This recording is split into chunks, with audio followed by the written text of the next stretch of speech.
Je reviens, cette fois-ci très déterminé. Et quand je reviens ce jour-là, coup de tonnerre, mon frère il n'est pas là. À la maison, j'ai appris qu'il s'était déplacé pour un voyage, je sais pas trop, un truc comme ça. Et elle était seule.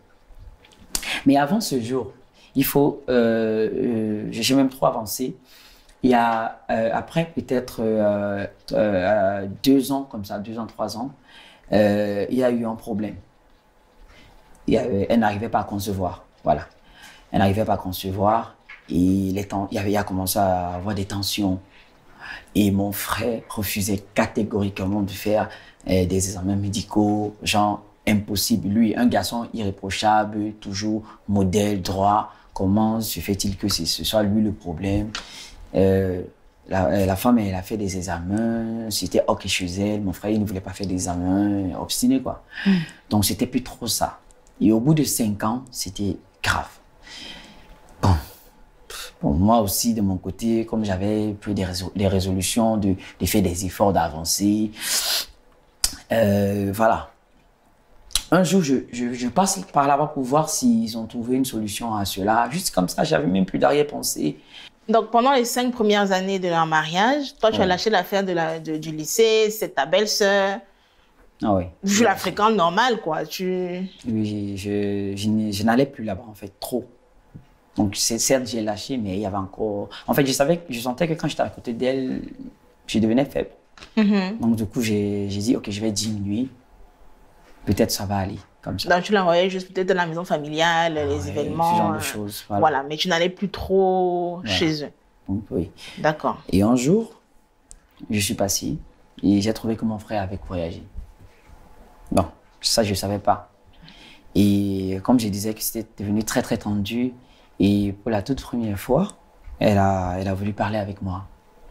Elle était plus ouverte, donc moi, je l'écoutais, quoi. Donc, et elle a fondu en larmes parce qu'elle me disait genre, on va plus lui accorder le crédit dans la famille, elle n'arrive pas à avoir d'enfants et tout, c'est de sa faute. Elle a fondu en larmes.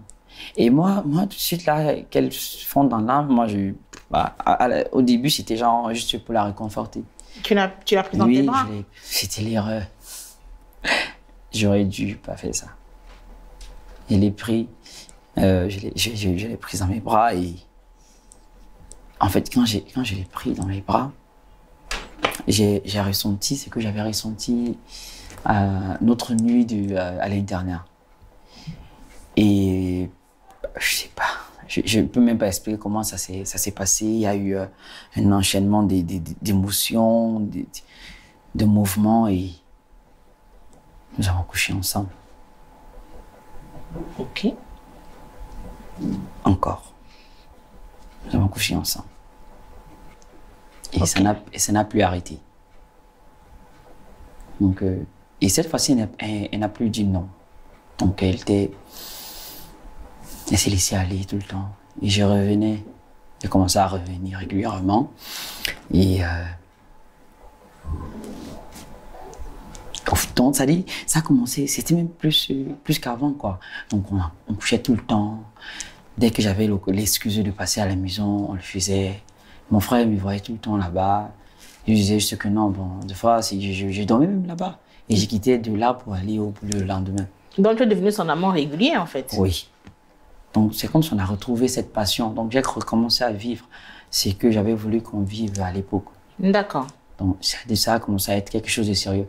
Et il faut dire qu'à ce moment, là, j'étais pas le petit frère, en fait. J'étais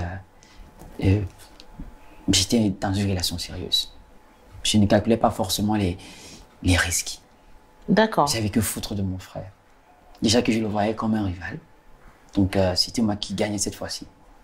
Et qu'en est-il alors de ces problèmes de stérilité? Ils ont réussi à avoir des enfants quand même? Bon, notre relation a duré jusqu'à ce qu'elle tombe enceinte.